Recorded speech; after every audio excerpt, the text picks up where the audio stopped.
Good morning, guys. Another episode of WOD Doctors here, nutrition tip of the day. And today we're going to hang out with the idea of vitamin D for just a minute. I think a lot of you guys know many of the benefits of vitamin D. It's been really shown to improve immune health, making you more resistant to infection, disease, and helping you generally feel better on average. Anecdotally, at least, it's also correlated with higher energy levels, and it also has cancer-fighting benefits and other health positive effects also.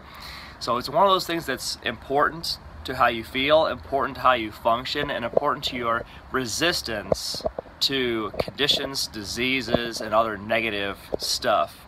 So the question then is, are we getting enough of it? And most people are not. Most people don't have a dietary supplement. Most people don't really get outside on a regular basis to get the sun exposure.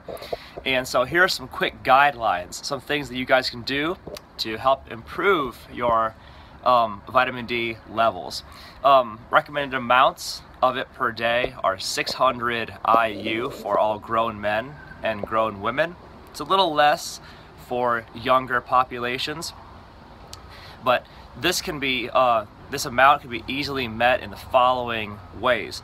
First, if you spend anywhere from 5 to 30 minutes, depending on who you talk to, different medical groups have different consensuses, different ideas about how much is enough, but between 5 and 30 minutes of sun exposure between the hours of 10 a.m. and 3 p.m. at least twice a week is believed to help give your body enough of the sunlight that the body then cutaneously absorbs and turns into the vitamin D that it needs in your body.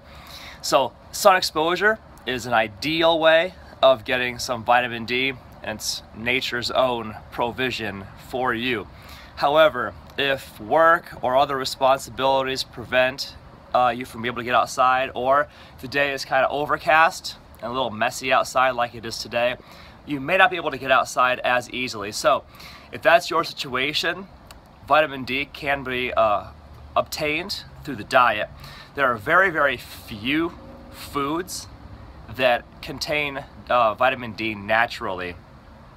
For example, fatty fish like salmon, cod, and mackerel, some mushrooms, and then the yolk in eggs are all ways of obtaining the vitamin D that you need through dietary sources.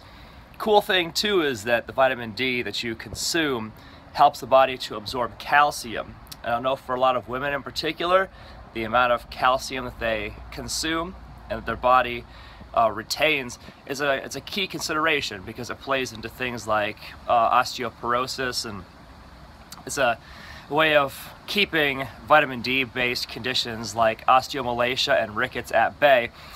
But anyway, so these foods, salmon, cod, mackerel, fatty fish like that, and then vitamin D can also be found in egg yolks and mushrooms, are dietary sources of vitamin D. Now, maybe the easiest way of all to get the vitamin D that you need so that your body optimally functions, so you stay immune strong and resistant to conditions, diseases, unwellness, cancer, especially as we go into the colder months where sicknesses are a little more prevalent. Maybe the easiest way of all to get the vitamin D that you need is through a supplement. And they're easily available over the counter at Walgreens, Walmart, or any pharmacy in tablet or capsule form. And I have a 2000 IU supplement that I use every single morning as part of my morning ritual. And so it helps as an insurance policy that I'm getting enough vitamin D so my body functions optimally and feels its best. So if you're not able to get outside to get the sunlight exposure minimum requirements, if you don't have those foods in your diet, at the very least, grab an inexpensive over-the-counter vitamin D supplement and let that cover your needs so you feel your best and do your best. This has been another episode of WOD Doctors. Hope you guys have a beautiful and blessed day.